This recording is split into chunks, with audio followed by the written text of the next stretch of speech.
هام للغاية. في حال احتوى المحتوى على نصائح طبية، من الضروري استشارة الطبيب أولا.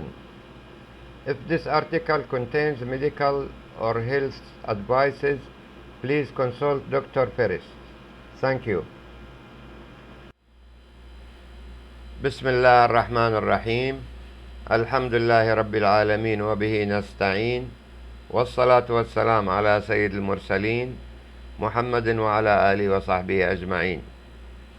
موضوعنا بعنوان العسل أفضل علاج للسعال والنزلات من المضادات الحيوية. توصلت دراسة جديدة من جامعة أكسفورد إلى أن العسل قد يكون علاجا أفضل للسعال ونزلات البرد من الأدوية التي لا تستلزم وصفة طبية. وقال الباحثون إن العسل كان أكثر فعالية في تخفيف أعراض البرد والأمراض الشبيهة بالإنفلونزا من العلاجات التجارية المعتادة، ويمكن أن يوفر بديلا أكثر أمانا وأرخص سعرا وأكثر توفرا من المضادات الحيوية. كما حث الباحثون الأطباء على التفكير في التوصية به للمرضى بدلا من وصف المضادات الحيوية، والتي يمكن أن تسبب آثارا جانبية وتؤدي إلى مقاومة المضادات الحيوية عند الإفراط في تناولها. العسل علاج منزلي. ولطالما استخدم العسل كعلاج منزلي للسعال، إلا أن فعاليته في علاج الأمراض الشائعة لم يتم البحث فيها بشكل مكثف.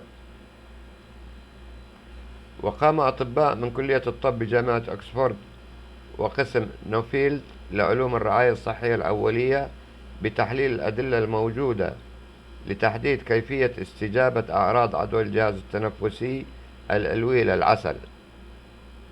وعدوى الجهاز التنفسي العلوي هي أمراض شائعة تشبه نزلات البرد وتؤثر على الأنف والجيوب الأنفية أو البلعوم أو الحنجرة. يقاوم مضادات الميكروبات.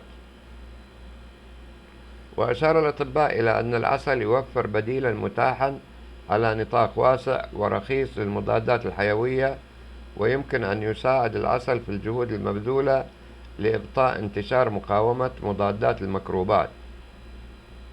ولكن هناك حاجة إلى مزيد من التجارب عالية الجودة التي تستخدم العلاج الوهمي. وجمع الباحثون نتائج 14 دراسة شملت 9 منها الأطفال فقط، ومعظمها تقارن العسل بالعلاجات التقليدية مثل الأدوية التي لا تستلزم وصفة طبية. وعند النظر في الدراسات التي تقارن العسل بالدواء الوهمي، لم يتمكن مؤلف الدراسة من الوصول إلى النتيجة ذاتها التي توصلوا إليها عند النظر في الدراسات المقارنة الأخرى، وقالوا إنه يجب إجراء المزيد من الأبحاث حول هذه المقارنة. فوائد صحية للكبار والصغار. وبعرض التقرير على استشارية التغذية الدكتورة فائزة البيشي، قالت في تصريحات إلى المواطن إن العسل من أهم الأغذية التي يجب الاعتماد عليها للحفاظ على الصحة والوقاية من الأمراض، لأنه يحتوي على فوائد للكبار والصغار بشكل عام، إذ يحتوي على الكثير من المعادن والفيتامينات الضرورية، منها فيتامين أ وفيتامين ب9، ويحتوي على الكاروتين الذي يتحول إلى فيتامين أ بالكبد، ويحتوي على البروتينات، كما أنه يحتوي على المواد المضادة للأكسدة التي تحمي الجسم من التعرض إلى الأمراض المختلفة. يقي من الأمراض.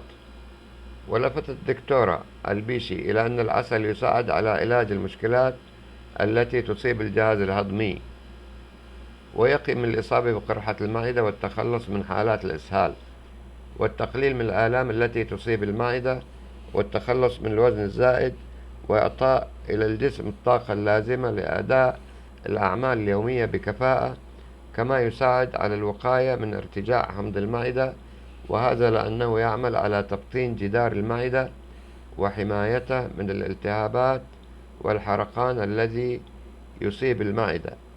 وأهم فوائدها الوقاية من العدوى الفيروسية التي تنتقل إلى الإنسان، والحماية من الإنفلونزا. لا يغني عن الطبيب.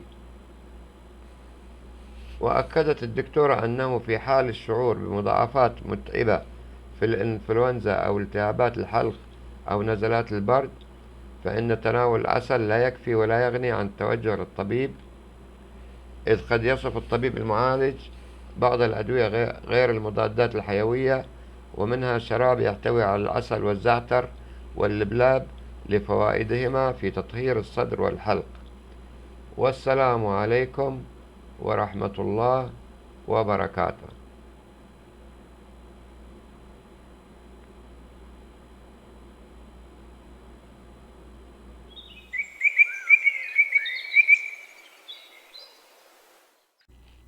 فضلا وليس أمرا، اشتراك، متابعة، إعجاب ومشاركة.